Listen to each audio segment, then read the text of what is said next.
നമസ്കാരം.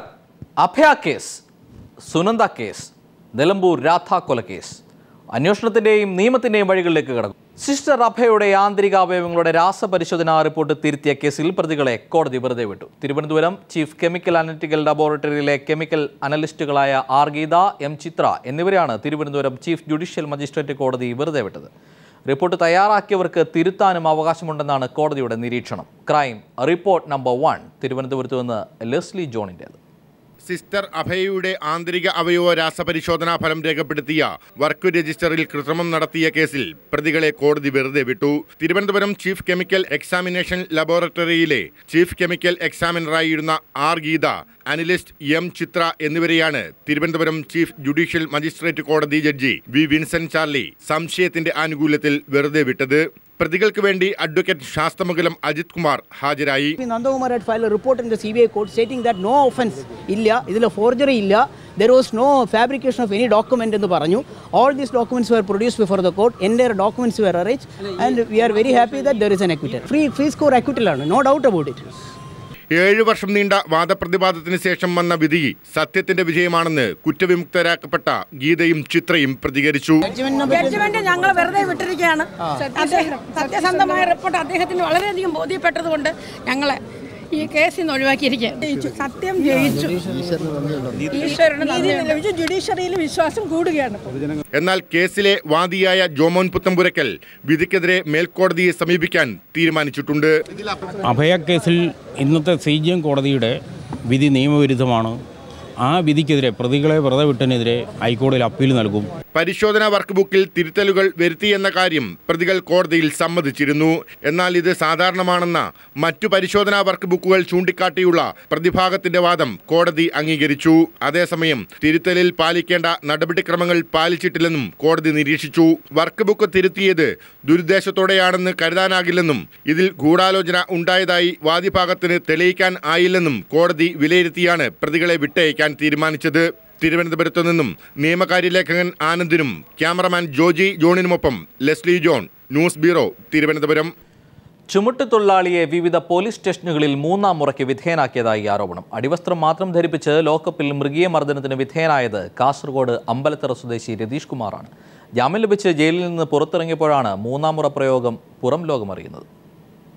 കാസർഗോഡ് പെരിയ ബസാറിലെ ചുമട്ടുതൊഴിലാളിയാണ് അമ്പലത്തറ സ്വദേശിയായ രതീഷ് കുമാർ. സ്വദേശമായ അമ്പലത്തറയിൽ നിന്നും 10 കിലോമീറ്റർ അകലെയുള്ള പെരിയ ബസാറിൽ 3 മാസം മുമ്പാണ് ചുമട്ടുതൊഴിൽ ആരംഭിച്ചത്.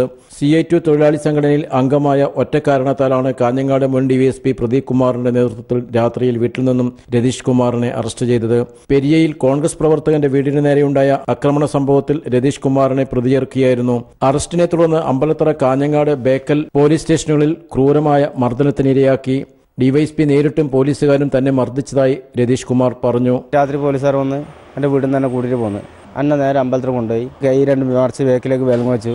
എന്നെ DSP അടിക്കുക, ഇയാൾ ഡ്രൈവർ വെച്ചിട്ട് അടിച്ചു തന്നെ കാഞ്ഞങ്ങാടേക്ക് കൊണ്ടുവന്നു. കാഞ്ഞങ്ങാട് നിന്ന് അടിച്ചിട്ട് കുറേ സമയം ഇരിക്കാൻ പറ്റില്ല, കുറേ സമയം എത്തിച്ച് രണ്ടാമത് എന്നെ ബേക്കിൽ കൊണ്ടുവരാൻ വേണ്ടി വണ്ടിയിൽ കയറ്റിയിട്ടാകുമ്പോൾ ജീപ്പിൽ കയറ്റിയിരുന്നിട്ട് മൊത്തമൊക്കെ നെഞ്ഞിലടിച്ചു. മൊത്തടിക്കുമ്പോൾ പല്ലളകി. എന്നിട്ട് അത് കഴിഞ്ഞിട്ട് നേരെ ബേക്കൽ ടെസ്റ്റിൽ കൊണ്ടുപോയി. കൈ 2 ബേക്കിൽ വെച്ചിട്ടേ അപ്പുറം പിടിച്ച് അവിടെ നിന്ന് തന്നെ ലോക്കപ്പ് വരെ അടിച്ചിട്ട് എൻ്റെ മുണ്ടെല്ലാം പറിച്ചളഞ്ഞ് ഷഡ്ഡിയും ബനിയനും മാത്രം അങ്ങനെ എന്നെ കൊണ്ടുപോയിട്ട് തള്ളിയതായിട്ട്.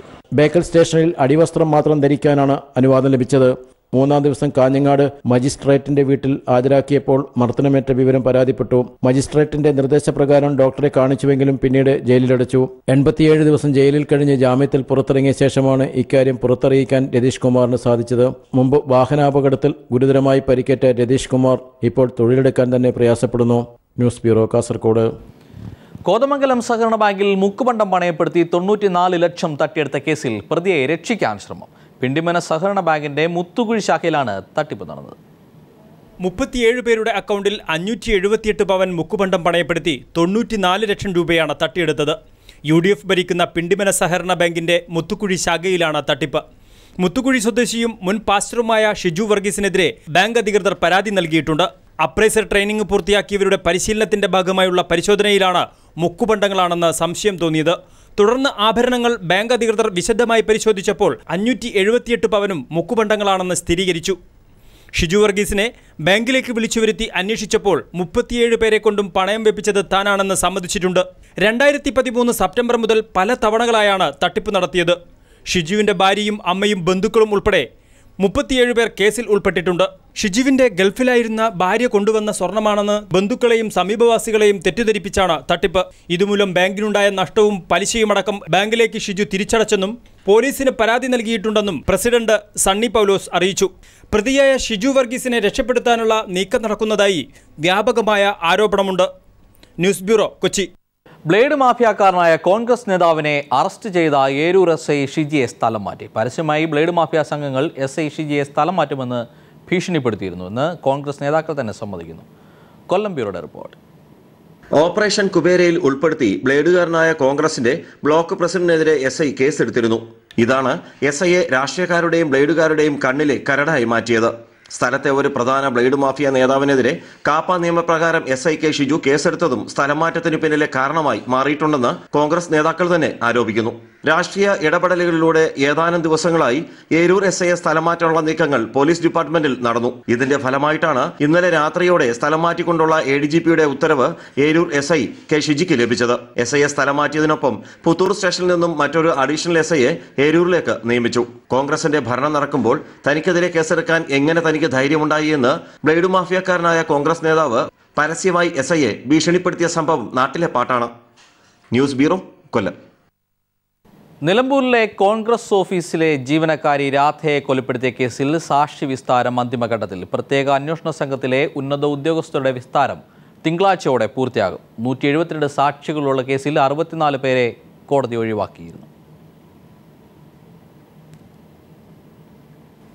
172 സാക്ഷികളുള്ള കേസിൽ രാധയുടെ മൃതദേഹം പരിശോധിച്ച കോഴിക്കോട് മെഡിക്കൽ കോളേജിലെ ഡോക്ടർമാർ രാധയുടെ സഹോദരൻ മന്ത്രി ആര്യാടൻ മുഹമ്മദിന്റെ മകനും നിലമ്പൂർ നഗരസഭാ ചെയർമാനുമായ ആര്യാടൻ ഷൗക്കത്ത്, കോൺഗ്രസ് നേതാക്കൾ, മൊബൈൽ ഫോൺ കമ്പനി അധികൃതർ എന്നിവരുൾപ്പെടെ 103 പേരെ കോടതി വിസ്തരിച്ചു. പ്രത്യേക അന്വേഷണ സംഘത്തിലെ ഉദ്യോഗസ്ഥരുടെ വിസ്താരമാണ് അന്തിമഘട്ടത്തിൽ നടക്കുന്നത്. ഇത് തിങ്കളാഴ്ച പൂർത്തിയാവും. 64 സാക്ഷികളെ കോടതി ഒഴിവാക്കുകയും ചെയ്തു. കൊലയ്ക്കുപയോഗിച്ച ആയുധങ്ങളും രാധയുടെ വസ്ത്രങ്ങളും ആഭരണങ്ങളും ഉൾപ്പെടെ 53 തൊണ്ടിമുതലുകൾ, ഫോറൻസിക് റിപ്പോർട്ട്, ഡോക്ടറുടെ കുറിപ്പുകൾ, പ്രതികളുടെയും രാധയുടെയും ഫോൺ രേഖകൾ ഉൾപ്പെടെ 143 രേഖകളും പ്രോസിക്യൂഷൻ ഇതിനകം കോടതിയിൽ ഹാജരാക്കി. നടപടി പൂർത്തിയാക്കി 4 മാസത്തിനകം കേസ് തീർപ്പാക്കാൻ ഹൈക്കോടതി നേരത്തെ ഉത്തരവിട്ടിരുന്നു. സ്ത്രീകൾക്കെതിരായ അതിക്രമം തടയുന്നതിനുള്ള പുതിയ നിയമം നിലവിൽ വന്ന ശേഷം സംസ്ഥാനത്ത് ആദ്യമായി രജിസ്റ്റർ ചെയ്തതും വിചാരണ പൂർത്തിയാക്കിയതുമായ കേസാണ് നിലമ്പൂർ കോൺഗ്രസ് ഓഫീസിലേത്. വിവരസാങ്കേതിക വിദ്യയുടെ സഹായത്തോടെ സാക്ഷി വിസ്താരം പൂർത്തിയാക്കിയ കേസെന്ന പ്രത്യേകതയും രാധാ കൊലക്കേസിനുണ്ട്. സാക്ഷിമൊഴികളുടെ അടിസ്ഥാനത്തിൽ കേസിൽ ആകെയുള്ള 2 പ്രതികളുടെയും വിചാരണ ചൊവ്വാഴ്ച മുതൽ ആരംഭിക്കും. News bureau, Malappuram. മുംബൈ നഗരത്തിലെ തെരുവീഥികളിൽ ഭിക്ഷയെടുത്തും ബാലവേല ചെയ്തും ജീവിക്കുന്ന ബാല്യങ്ങൾ ചില മാഫിയകളുടെ നിയന്ത്രണത്തിലാണ്. ദിവസവരുമാനത്തിൻ്റെ ഒരു ചെറിയ ഭാഗം മാത്രമാണ് ഈ പാവങ്ങൾക്ക് ജീവൻ നിലനിർത്താൻ കിട്ടുന്ന ഔദാര്യം. ഒരു ശിശുദിനം കൂടി കടന്നു പോകുമ്പോൾ ഇവരെ ആര് രക്ഷിക്കുമെന്ന ചോദ്യം മാത്രം ബാക്കിയാകും. ചെറിയ കുട്ടികൾക്ക് ലഹരികൾ നൽകി മയക്കിക്കിടത്തിയാണ് തിരക്ക് പിടിച്ച തെരുവോരങ്ങളിൽ ഭിക്ഷാടനത്തിനായി ഉപയോഗിക്കുന്നത്. വിരിച്ചിട്ട തുണികളിൽ വന്നു വീഴുന്ന ചില്ലറത്തൊട്ടുകൾക്ക് അവകാശികൾ വേറെയുണ്ട്. മയക്കുമരുന്നുകളുടെ അമിതമായ ഉപയോഗം മൂലം പല കുട്ടികളുടെയും ആയുസ്സും കുറവാണ്. അതുപോലെ തന്നെയാണ് തെരുവിൽ ബാലവേലയിൽ ഏർപ്പെടുന്ന കുട്ടികളുടെയും സ്ഥിതി. ക്യാമറ കാണുമ്പോൾ മുഖം മറച്ച് ഓടിമറയുകയാണ് ജീവനിൽ കൊതിയുള്ള അടിമവേല ചെയ്യാൻ വിധിക്കപ്പെട്ട ഈ ബാല്യങ്ങൾ. Premlal, news bureau, Mumbai. നാദാപുരത്ത് LKG വിദ്യാർത്ഥിയെ പീഡിപ്പിച്ച കേസിൽ പോലീസ് കസ്റ്റഡിയിലെടുത്ത ആളെ വിട്ടയച്ചു. കുറ്റക്കാരനല്ലെന്ന് കണ്ടെത്തിയതിനെ തുടർന്നാണ് വിട്ടയച്ചത്. ബുദ്ധിവൈകല്യമുള്ള മകനെ സ്കൂൾ മാനേജ്മെന്റ് പ്രതിയാക്കിയെന്നാരോപിച്ച് അമ്മയും നാട്ടുകാരും നാദാപുരം CI ഓഫീസിന് മുന്നിൽ പ്രതിഷേധിച്ചിരുന്നു. കണ്ണൂർ സ്വദേശി മുനീറിനെയാണ് പോലീസ് വിട്ടയച്ചത്. നാദാപുരത്ത് സ്കൂളിൽ വെച്ച് 4.5 വയസ്സുകാരിക്ക് പീഡനമേറ്റ സംഭവത്തിൽ വളരെ നാടകീയമായ രംഗങ്ങൾക്കാണ് പോലീസ് സ്റ്റേഷൻ പരിസരം സാക്ഷ്യം വഹിച്ചത്. സ്കൂൾ മാനേജ്മെന്റിന്റെ പരാതി പ്രകാരം സ്കൂൾ ബസ് ക്ലീനറെ പോലീസ് കസ്റ്റഡിയിലെടുത്ത വാർത്ത അറിഞ്ഞപ്പോൾ തന്നെ പ്രദേശവാസികളെല്ലാം പോലീസ് സ്റ്റേഷനിലെത്തി. കസ്റ്റഡിയിലെടുത്ത ബസ് ക്ലീനർ നിരപരാധിയാണെന്നും യഥാർത്ഥ പ്രതികളെ സംരക്ഷിക്കാനുള്ള ശ്രമമാണെന്നുമുള്ള മുദ്രാവാക്യമുയർത്തി ജനകീയ മുന്നണി സ്റ്റേഷൻ ഉപരോധിച്ചു. നാട്ടുകാരുടെ മണിക്കൂറുകൾ നീണ്ട പ്രതിഷേധത്തിനൊടുവിൽ പ്രതി കുറ്റക്കാരനല്ലെന്ന് കണ്ടെത്തിയതിനാൽ വിട്ടയക്കുന്നതായി നാദാപുരം ഡിവൈഎസ്പി പ്രജീഷ് തോട്ടത്തിൽ അറിയിച്ചു. മുനീറിനെ സംബന്ധിച്ചുള്ള കുറച്ച് സംശയിക്കാനുള്ള കുറേ ഘടകങ്ങൾ ഞങ്ങൾക്ക് സൂചനകൾ ലഭിച്ചിരുന്നു. അതിൽ കുറേ കാര്യങ്ങൾ വെരിഫൈ ചെയ്തപ്പോൾ അതിൽ അത് സബ്സ്റ്റാൻഷിയേറ്റ് ചെയ്യുന്ന രീതിയിലുള്ള കാര്യങ്ങളൊന്നും കിട്ടിയില്ല. അതുകൊണ്ടാണ് താൽക്കാലികം വിട്ടിരിക്കുന്നത്. എന്നാൽ ഉന്നത രാഷ്ട്രീയ സമ്മർദ്ദമുണ്ടായിട്ടും കസ്റ്റഡിയിലെടുത്തയാളെ വിട്ടയച്ചത് ജനകീയ മുന്നണിയുടെ വിജയമാണെന്ന് EK വിജയൻ MLA പറഞ്ഞു. തീർച്ചയായും ജനകീയ സമ്മർദ്ദം ഗവൺമെന്റിന്റെയും പോലീസ് അധികാരികളുടെയും കണ്ണു തുറപ്പിക്കുന്നതാണ്. അപ്പം നേരായ വഴിയിലൂടെ അന്വേഷണം നടത്തിക്കൊണ്ട് യഥാർത്ഥ പ്രതികളെ കണ്ടെത്താൻ പോലീസ് മുന്നോട്ട് വരുമെന്ന വിശ്വാസത്തിന്റെ അടിസ്ഥാനത്തിലാണ് ഇത് പിരിഞ്ഞത്. പെൺകുട്ടിയുടെ രക്ഷിതാക്കളുടെ ആവശ്യപ്രകാരം പയ്യോളി ജുഡീഷ്യൽ മജിസ്ട്രേറ്റ് പെൺകുട്ടിയുടെ രഹസ്യമൊഴി രേഖപ്പെടുത്തി. News bureau, Kozhikode.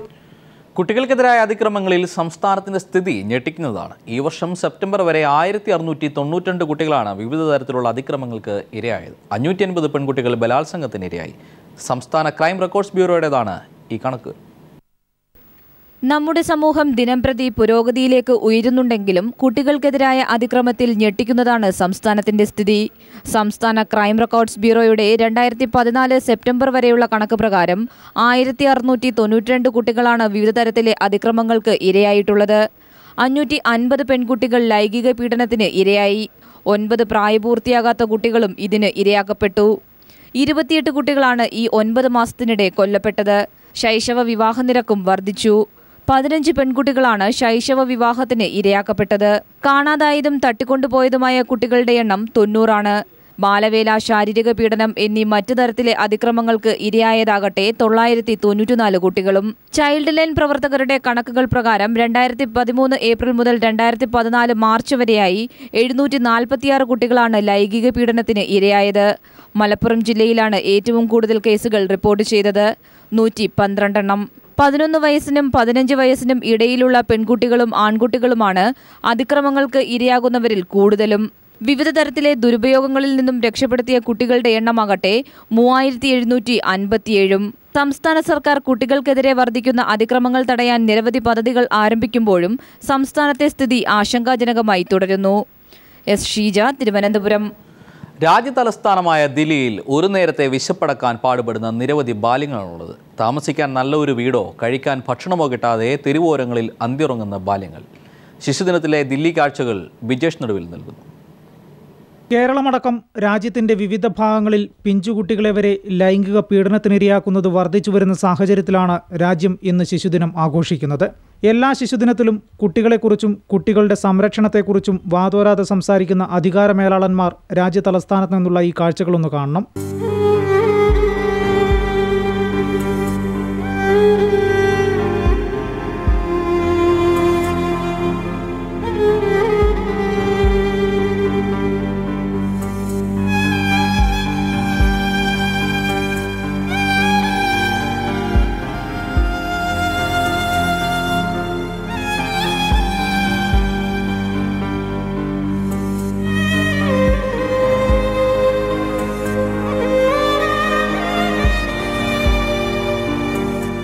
ഈ കുരുന്നുകൾ നാളത്തെ പൗരന്മാരാണ്.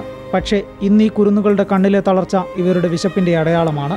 ഒരു നേരം വയറു നിറച്ച ആഹാരം കഴിക്കണമെങ്കിൽ ആരെങ്കിലും കനിയണം. ഈ കുട്ടികളെപ്പോലെ നിരവധി കുട്ടികളാണ് ഇന്ദ്രപ്രസ്ഥത്തിന്റെ വിവിധ ഭാഗങ്ങളിൽ വിശപ്പിന്റെ അടയാളമായി അലഞ്ഞു തിരിയുന്നത്.